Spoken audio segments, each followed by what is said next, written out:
Hey all you fellow Planeswalkers, I'm Anthony, this is Carlos, and in this video we're going to discuss everything War of the Spark, or at least as far as all the news that we kind of collected so far, our hopes, and some speculation. But before we really dive into it, if you enjoy this video, be sure to like, share, and subscribe, as we have a lot of other great content on this channel as well. So I mean, granted, the most we've gotten so far is really just the announcement that we're actually going to get an announcement of some news on March 31st, so make sure to mark your calendars for that. And of course the teaser trailer for War of the Spark, which has a lot of symbolism, and there's quite a bit that you can miss if you're not paying close enough attention. As a matter of fact, let's go ahead and check out the video and see what we can find. There's the first Easter egg, it's Magic the Gathering! I didn't realize that. That was Pokemon. Would never have known. I gotta be careful, I can't say that. So you can see right off the bat, I mean, for anybody who doesn't know, this kind of takes place in Ravnica. That's where you have the tower. You'll notice a lot of different stained glass windows. For anybody who might not know, a lot of them are representations of Planeswalkers that have existed in the past or are still around to this day. Now, the one thing I think is very interesting, and I'm sure a lot of you picked up on, is you can actually see the hole that was created in Gideon's chest.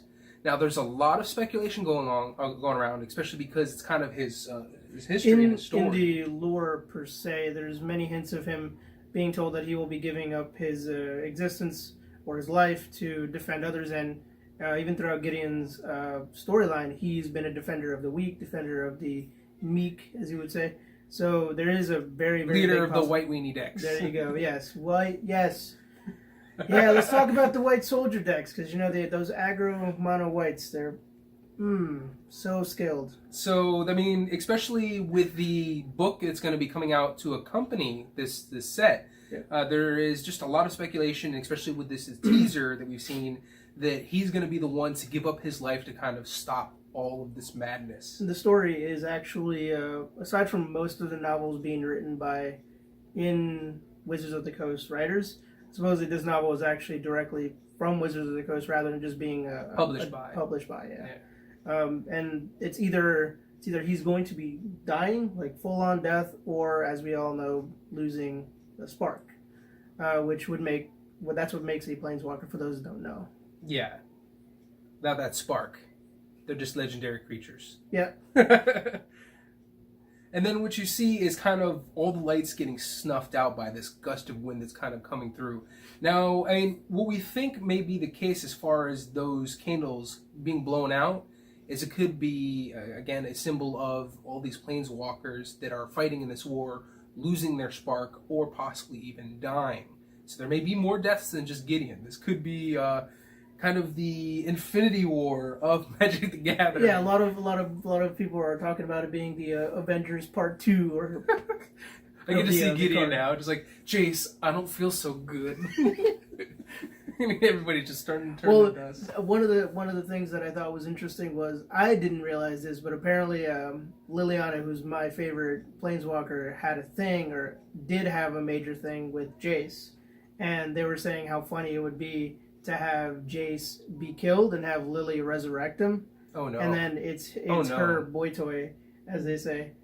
But that was one of the things that I thought, I was like, I see what you did there. I could totally see that being a thing, and that's just terrible. Yeah.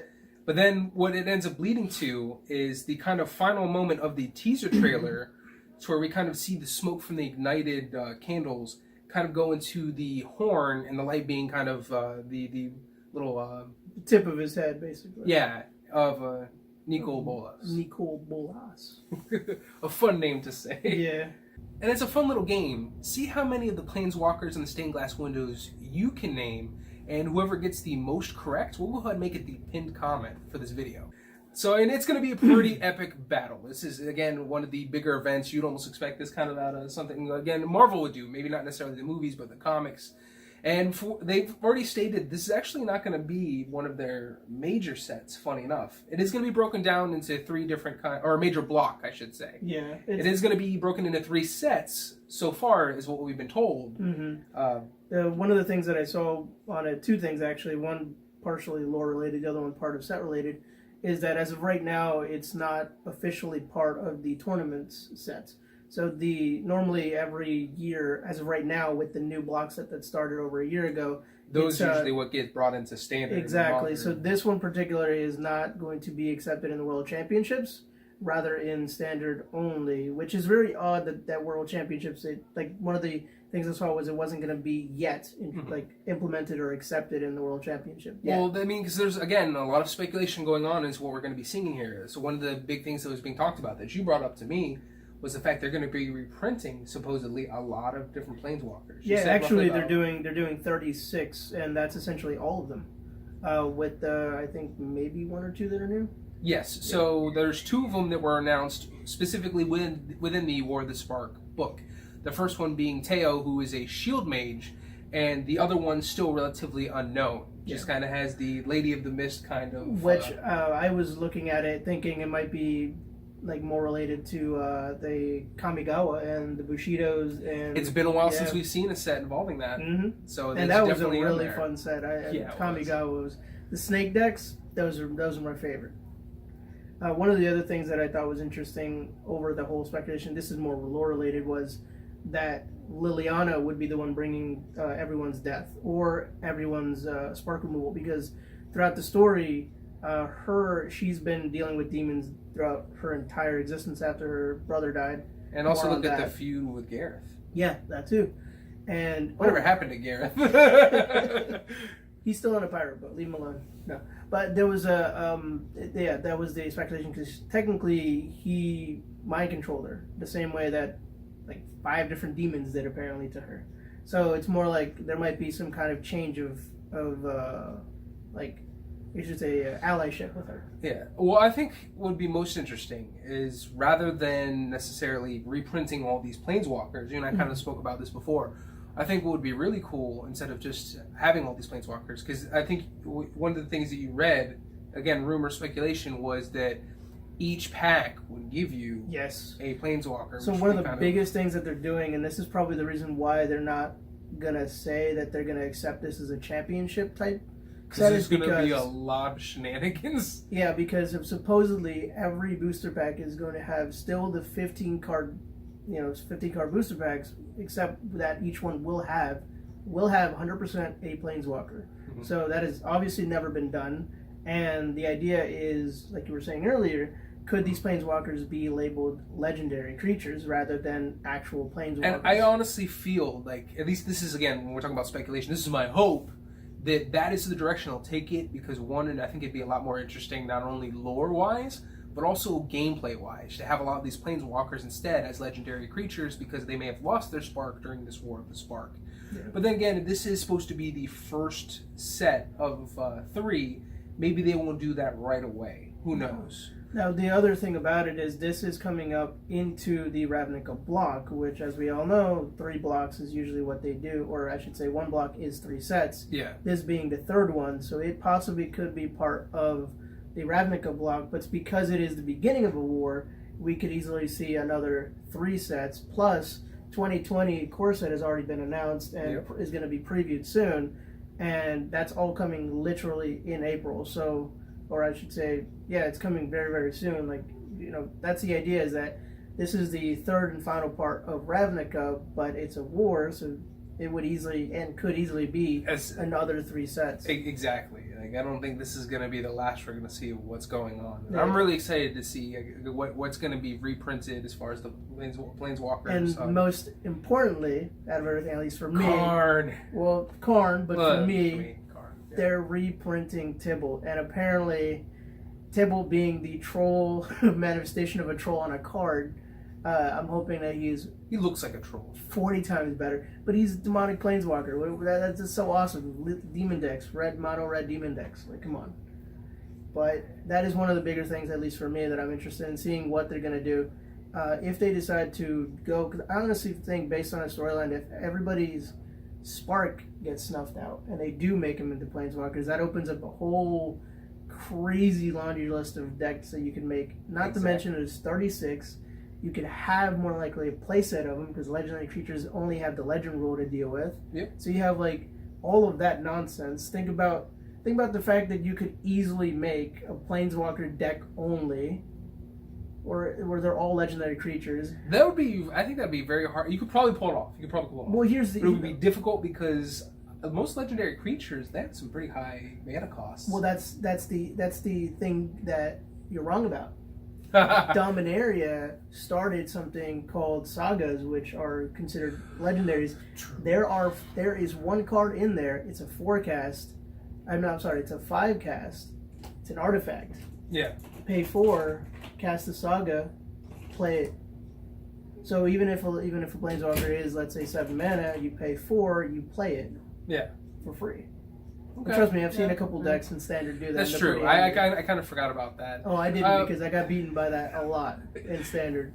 I mean, to be fair, it's like I'm just now. The War of the Spark is kind of what revitalized or ignited that spark of wanting to get back into Magic the Gathering again. Because I know more recently, like I did the Mere Madness deck, which you can check out also on this channel. You're going to be doing a deck. So I did a black and white disinformation campaign type deck, a surveil deck, which I'll eventually be finishing up. But as you were saying before, I've been playing Magic for a long time, but not till recently have I actually been doing actual Standard and everything, and it's really different compared to what I'm used to. And going back to how we used to play house rules per se, but it's very different, and it's way different even now, because even now, like, I'll be playing Magic Arena, listening and watching YouTube videos of decks and deck tips and just about everything, and it makes things a lot different.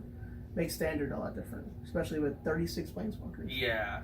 Speaking of MTG Arena, it looks like they're also going to be releasing the War of the Spark on the platform on the 25th, 2 days before pre-release. I believe it'll be April 25th to be exact. That's good because I'm hoping there's going to be more Goblin cards to add to my mono, red Goblin. Mono red war, yeah, that's what we need. Oh my god! Or a Goblin Planeswalker. The swarm. A Goblin's Planewalker, yes. No, we don't need that. We already have one. We don't need any more. It's a commander, actually. That's another thing too. Commanders is another thing too with Planeswalkers. So. So another great reason to be invested in this set. Yeah, I mean, aside from that, in terms of Commander being a playstyle, Commander allows you to use legendary creatures. So if you have 36 Planeswalkers that are now playable legendaries, yeah, that's exactly how Commander is now going to be. Commander's going to suck. Or at least for anybody playing against them. Yeah, I mean, that's the only other thing I can think of, that if they do decide to remove the sparks from everyone... I can't wait to see the deck tech videos. Oh, it's going to be insanity because, I mean, I can't even... I've played Commander a couple times, and I have to admit that it's a fun, different way of playing Magic. The only issue, it's bad enough when you play one-on-one. It might take 35, maybe 45 minutes to play. But when it takes over an hour to beat 3 other players, or to even try to knock 1 out of 4, it's not fun anymore. No, it's after doing 2 pre-releases, I realized... That's why I really like, what is it, Arch Enemy, I think? Arch Enemy, yeah. Arch Enemy. Yeah. That was fun. That's where we mostly did the house rules, because I mean the big you can go kick rocks set for where I took the nastiest of the Arch Enemy cards and just put it into one Arch Enemy. Well, that was the other. Remember? Yeah, I do remember. That was not fun. But the other thing that I saw that was really heavily speculated was the speculation that there's going to be another playstyle aside from Commander. This time bringing back Arch Enemy into the idea that if this set does revitalize the Planeswalkers as legendaries, they'll be having a team fight. And not only that, but if you really think about it, this is a really good set to bring back some more Arch Enemy cards. Mm-hmm. Given again, Nicolo Bolas is the perfect Arch Enemy. Yep. So to go ahead and have some more cards themed around his abilities and what he's done would be absolutely perfect for this kind of, maybe not necessarily in War of the Sparks, but again, and since there's speculation that there will be 3 sets to this block, that within that we would see that return as well. Yeah, they're also talking about there being more of like a returning to Zendikar. So one of the things that they're talking about is the fact that this upcoming, if they do release a 3rd set, could easily bring back the Eldrazi. Because we totally needed them back. Yes, we do. We definitely need the... But that is one of the things that have been mentioned, that if he is coming into Ravnik and Ravnik is a thing, and the Gatewatch are also obviously there. There's a chance that Zendikar could easily be the next revitalized set. Yeah. And if that's the case, then we also know that they could easily go back to just about anything. Kamigawa for one of them. You really want that set. I do. I don't blame you. It was a fun set. It was a fun set. So, I mean, we're going to have to wait and see. Again, this is going to be a pretty big event, probably one of the biggest ones that Wizards of the Coast has done with Magic the Gathering in a while. And I know we're both really excited to see what's going to be in this set. We definitely would like to hear what you were most excited for, what you're kind of hoping to see this set kind of pull out of nowhere, or what direction you think is going to take lore-wise. Do you think all the Planeswalkers are pretty much doomed, or do you think they're mostly just going to just lose their spark and then it's going to make the battle a little bit more interesting? Definitely make sure to let us know down in the comments below. We thank you for joining us and hope you enjoyed this video. But we also have a podcast you can check out weekly on Podbean, iTunes, Google Play, Stitcher, Spotify. Pretty much anywhere you can listen to a podcast, you can find us on there. We have a different topic every week about video games, tabletop, comics, just about all the geeky stuff you can kind of think of. Also follow us on Facebook, Instagram, Twitter, and all the other social media we have listed down below. Head over to our Discord channel to speak with the ReadyComicsRoll crew and other rollers about Magic the Gathering. Follow us on Twitch for random live streams throughout the week. If you'd like to help us find our spark, head over to Patreon and become a supporter today.